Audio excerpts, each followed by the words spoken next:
Bom, nós estamos aqui hoje para falar sobre o assunto altimetria, que já foi comentado durante a aula. Portanto, isso daqui é mais do que um resumo para vocês escutarem em casa ou na hora que vocês estiverem com mais tranquilidade.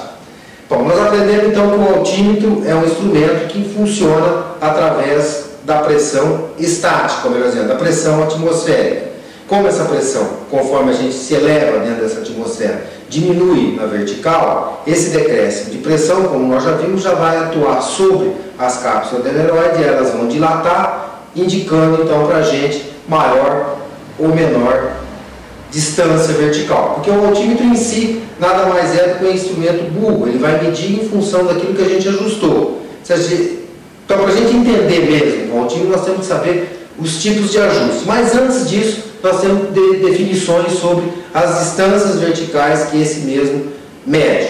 Dentre essas distâncias verticais, nós vamos ter, primeiro, que é a altitude de pressão, que é uma altitude fictícia, que é quando a gente ajusta o altímetro para a pressão atmosférica padrão, que nós chamamos então de ajuste padrão, que a gente denomina de QNE.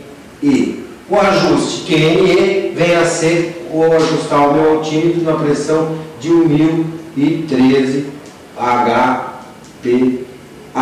Isso daqui para a gente é o ajuste padrão. Ele funcionaria certo se tudo funcionasse dentro da atmosfera padrão.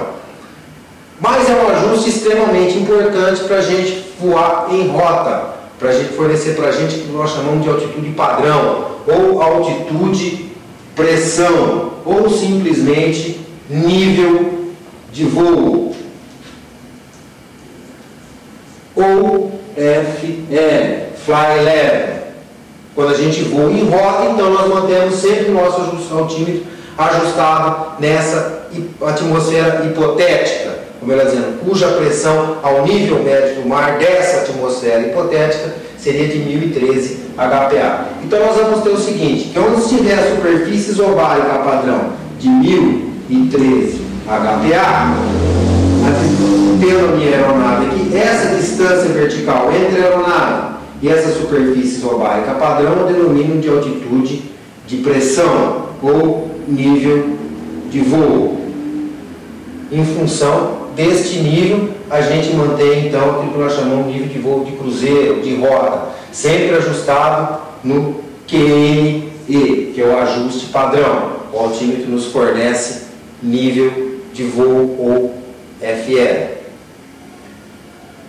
Contudo, isso daqui, como a gente está sabendo, é importante o quê? Para a rota, porque todo mundo vai estar ajustado 1013. Mesmo que essa pressão, como eu ia dizendo, essa pressão sempre vai ser alterada de um ponto ao outro da rota. Vai ter lugar onde a pressão vai ser maior do que 1013 ou menor do que 1013, é o nível médio do mar. Mas isso não interessa, porque mesmo que a pressão ao nível médio do mar real, da atmosfera real, seja maior ou menor do que 1013, todas as aeronaves estarão ajustadas a 1013, portanto, todas elas estarão mantendo sempre uma mesma distância com relação à superfície isobárica padrão de 1013. Mesmo que ela abaixe, a aeronave também manterá a mesma distância, manterá a mesma altitude de pressão, ou FL. E todas as demais também sofrerão o mesmo erro, como eu ia dizendo. Todas elas errarão por igual e com isso manterão sempre a distância segura de pelo menos 1000 pés na vertical, que é o exigido em rota para aeronaves que voam em rumos diferentes. Tudo bem?